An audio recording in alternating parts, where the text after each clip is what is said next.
Okay, we're back to video 2, Meg. Now then, paint's all mixed. What I've included in my paint mix, obviously I told you, a lot of white. I've always got a lot of white already mixed. Lot of white, an orange, a purple.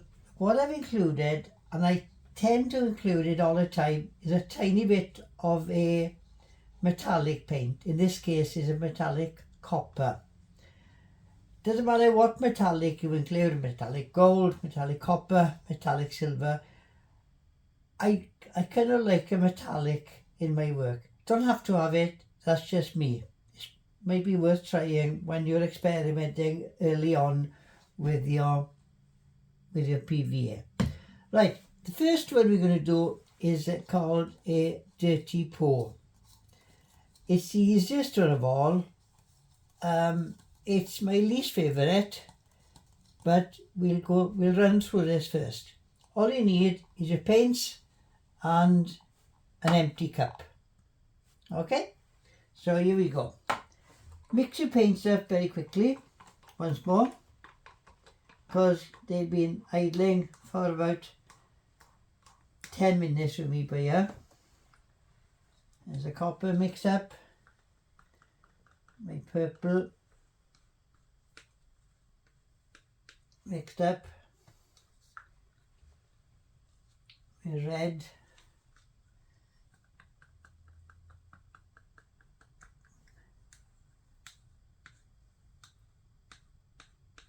mixed up, and you'll see now straight away the advantage of them being in these bottles is this.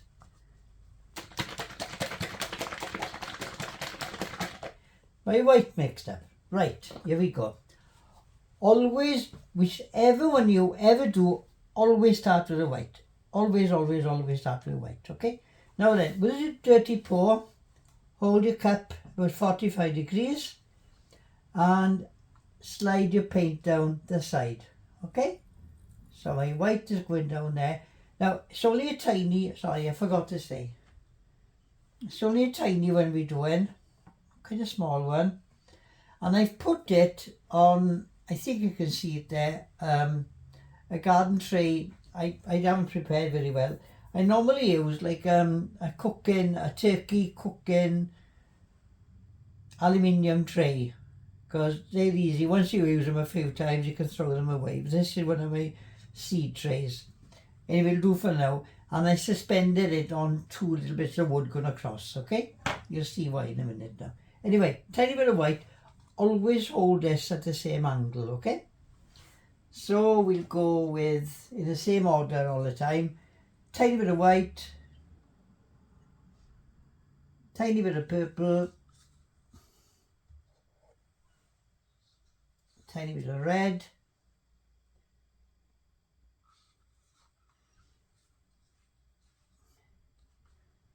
and even less copper, tiny bit of copper, tiny bit of copper, and then we go around again. White, and if you notice, they're all sliding against the side with me, okay? White, purple, if you want to your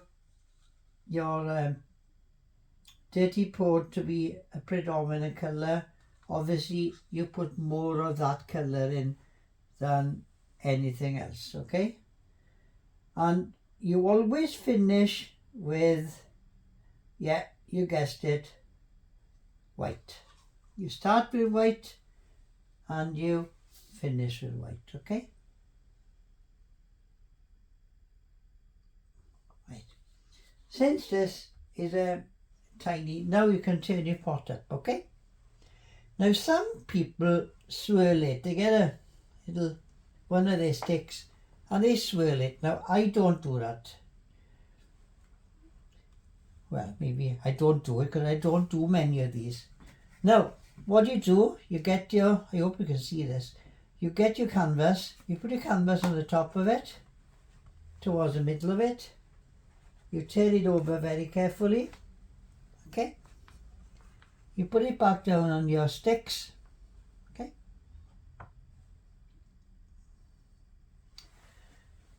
You leave it there for whatever you want. At least 30 seconds anyway. Because it leaves the paint time to go down then, doesn't it? Okay, leave it there for a little while. Well, you're saying happy birthday twice, so whatever you're supposed to do while you wash your hands, isn't it? And then different people got different ideas. Some people move it about, some people lift it straight up. It's up to you to experiment with this, okay? And that's what's nice about doing it. Where are my things? Doing them small to begin with. I cut these are 14 centimeters square. And I, again, find somebody near who does picture framing. I'm guaranteed. Go in with a student card. I'm a poor student. I'm living on a grant. I live on baked beans on toast. I got no money. They'll give you these free. I can guarantee. They throw these away. Right. Once you've done that, just lift it straight up or wiggle it about whatever you want. Okay? Get rid of that. And then you just get hold of that and just tilt it slowly to one corner. I can't tilt it too much to show you too much now. I wish Patty was here so she could film me doing this. She's in court for being a naughty girl. No, she's not really. She's in court, but she's a juror. So tilt it so it gets to that corner. It's pouring off at the moment. Tilt it till it gets to the other corner.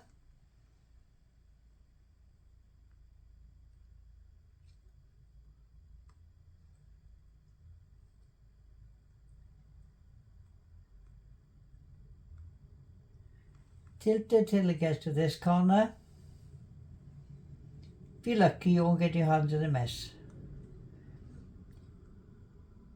I should have thought, what I've got here, whenever I go and get diesel for the van, I always pinch a load of these plastic gloves I got in a garage. Go to your local garage and ask them if they can have a load of plastic gloves off them. Don't go buying gloves. Okay? Now then, you will get away with it like that, okay? But watch. Okay? You wipe my hands first. You will get in a mess, Megan, I promise you. And that's part of the fun, isn't it?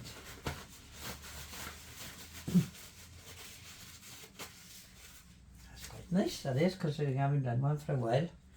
Now then, this is important, right? Excuse me, like I said, let me show you again. It's quite nice now. It's okay, right? It's okay. Hands in a mess again now.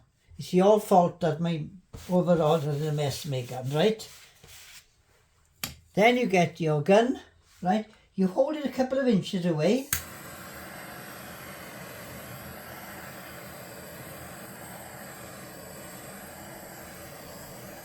And now it really pops.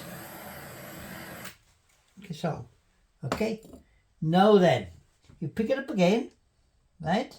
Look at it now. Look at all the cells are now. Absolutely full of cells. They're not proper cells. What they are, they're air bubbles. And I just popped all the air bubbles, right? Moving it a bit more now, that's all. Only a bit. I'll put it back down now. Okay? Now, what you've done there now, you've done your first dirty pour. Okay, that's a dirty pour. I won't stop the camera now. I don't want to handle my phone at the moment. So we go straight on to do our second pour. Okay, let me get rid of this cup first out of the way.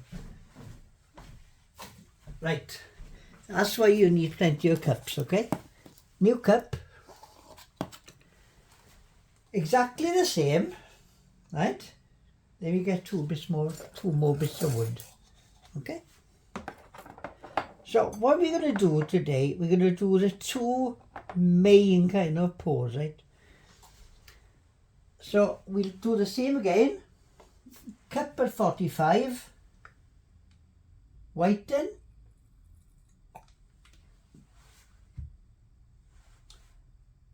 copper, tiny bit of copper,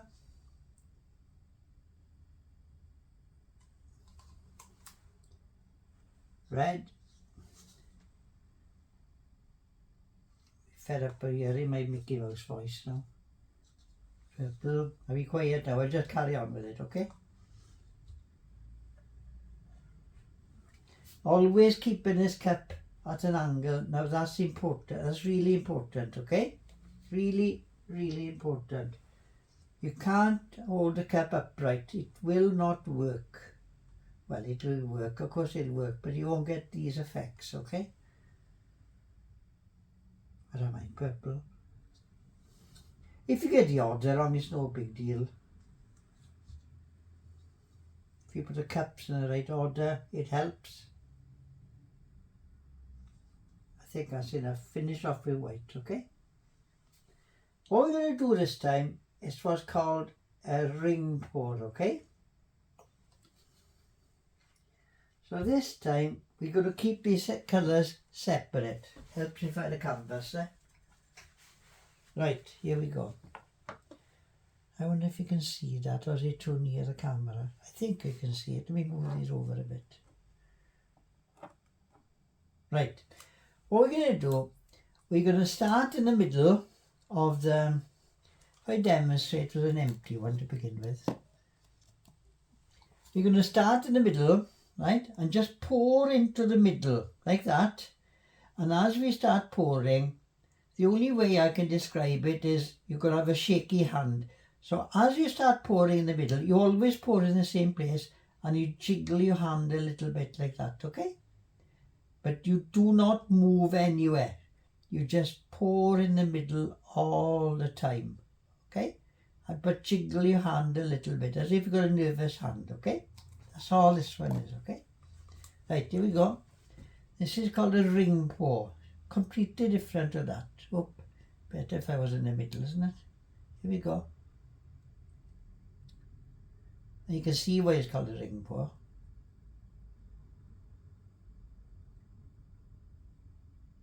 There's something about it, if you jiggle your hand a little bit, it becomes much more interesting. Come on. Far too much paint here.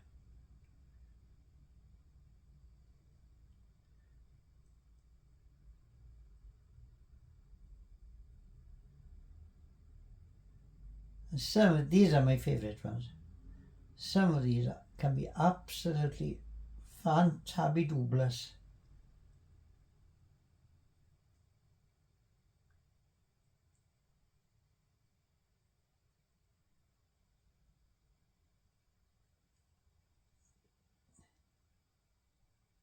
Okay, that's not too bad.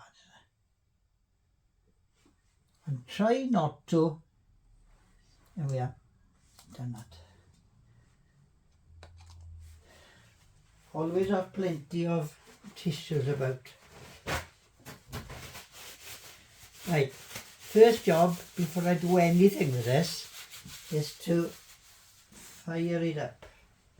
Okay, hope you can see it there. I can't very, I'll try and pick it up to show you anyway. Can you see it? Is that better? I'll spread it a little bit before I do anything.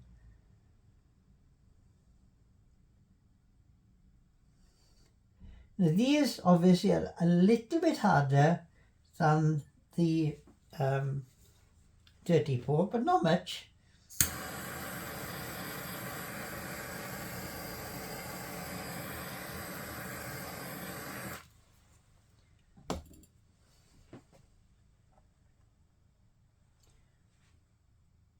And the same again, you try and work it out to the corner very, very, very slowly. If you go too quick, you'll get rid of too much paint in one corner, and what can happen, you can run out of paint. Again, not the end of the world, because And you need to try and keep that centre. If you find that centre is going too near to one corner, stop, bring it back. Like I've done there now. It was going too near there then, and I brought it back, look. I'm going to push it back over there again now.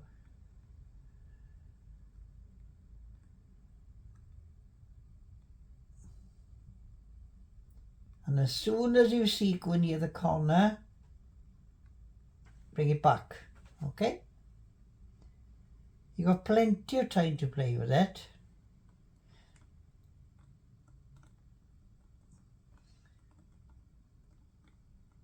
Oops, let's get it down there first. And what this does, all those little lines that were close together, when it looked like little rings of a tree, are now spreading out, look, and forming these cells for you. Come back, come back, come back, come back. And I'll show you something here now.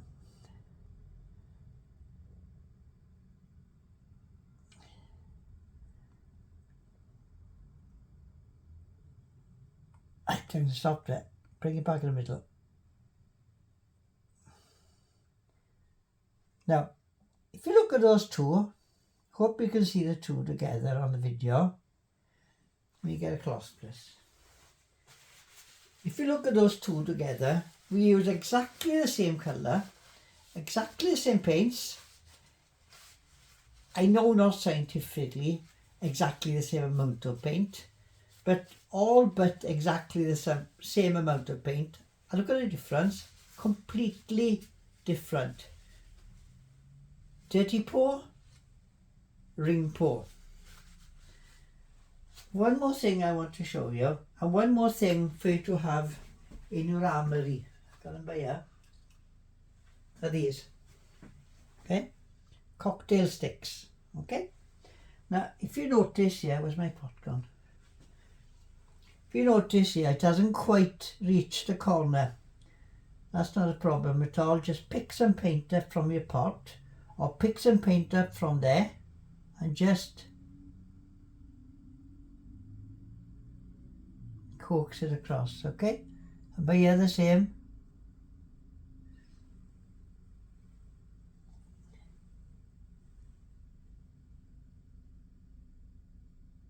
It doesn't even matter if it's a completely different colour. But don't hold your pot above your painting. The other thing you can do, I'm going to do it here to show you, because I think this one is not particularly interesting. The other thing you can do is this, right? Again, with a cocktail stick, is this. Ready?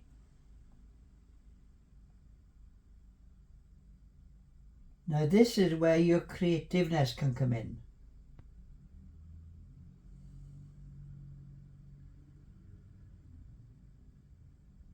Okay? Once you drip your paint on there, you can do either one of two things. You can pick this up and tilt it, or you can use your cocktail stick.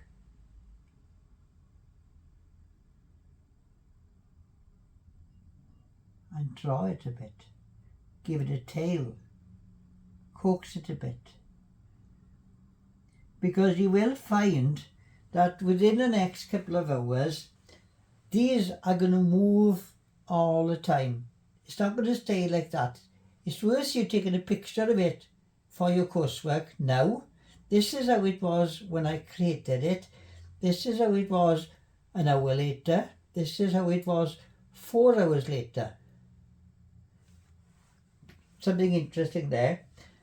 The other thing you do as well is about 4 weeks, at least, well, yeah, 4 weeks. 4 weeks after this is dried, it does take that long to dry, but 4 weeks after this is dry, give it a coat of Liquid-X, clear coat of Liquid-X, or the stuff you've got. Give it a clear coat. It'll make it bounce. It'll bring it way out again, okay? You can see this red now is starting to sink in, look. Can you see it? Starting to go way in, okay? So, there's those two now. We've done that without using any cells at all, right? Any silicone oil at all, okay? So what I'll do now, I'll clear this mess up and I'll do another two with you, and I'll do one more different sort with you, but I'm going to add silicone oil to it, and we'll see what different effect we get with that, okay? So there we are for now. Let me make sure my hands are clean before I grab hold of my phone. Okay, so number 2 video finito. Ta-da!